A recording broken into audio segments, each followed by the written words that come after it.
our YouTube channel. It's me, your Inday Wacha Chow. So for today's video mga kagupa ay gagawa tayo ng vegetable lumpia. Yes, so ito mga kagupa ay simple lamang ang mga ingredients nito at napaka low budget lang po talaga. Yes mga kagupa. At itong vegetable lumpia namin mga kagupa ay tatlong gulay lang at saka yung ano lang, di ba, yung pangpalasa is yung magic sarap lang. Yun lang, low budget. Parang nagka-cost lang ito ng bali yung carrots is only 11 pesos lang yun, kagupa mas no? 11 plus yung kalabasa is 8 pesos lang, so 19. Tapos ito namang yung sayote is lang yan, 19 plus ata parang 12 lang yan, so 31. So 31 na yun. Yun na yung ingredients namin. Yung kalabasa, carrots, at saka yung sayote.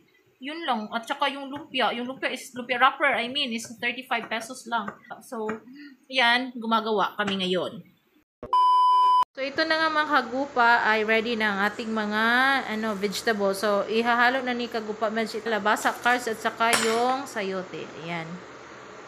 Diba? Colorful.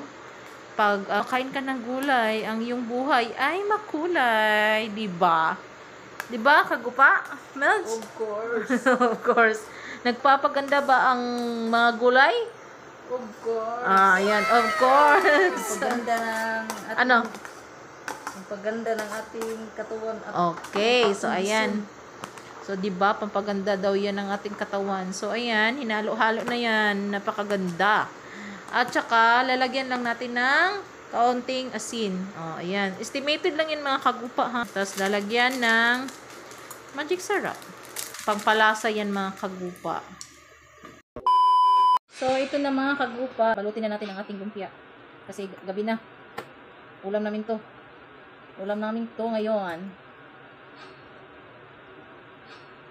Sana dito, 5 bungkag. May kadol, no? Kumaw din. Ko alam.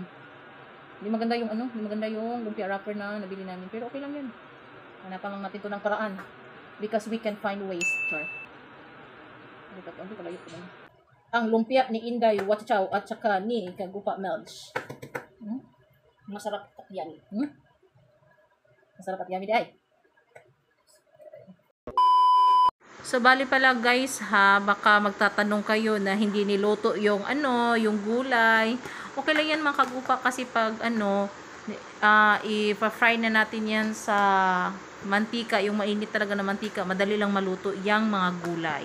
Hindi na hassle na magluluto ka pa una sa mga gulay. Ready na yan. Lagay mo na lang, ibalot mo na lang sa lumpia wrapper yan. Go for the go na yan mga kagupa. Mainit ang ating mantika guys. So ilalagay na natin tong lumpia. Ako na kagupa dibin. Ayan. Na yan. So niluto na natin yan. Madali ka itong maluto guys. For the go na tayo. Madaling maluto lang to.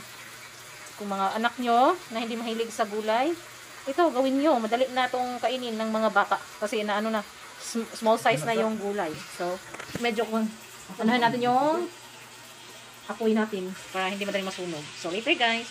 A few moments later. At ayan na nga mga kagupa, luto ng ating vegetable lumpia. So, thank you so much pala mga kagupa sa inyong mga suporta. We are so happy mga kagupa dahil nag 1,000 subscribers na tayo. Yes!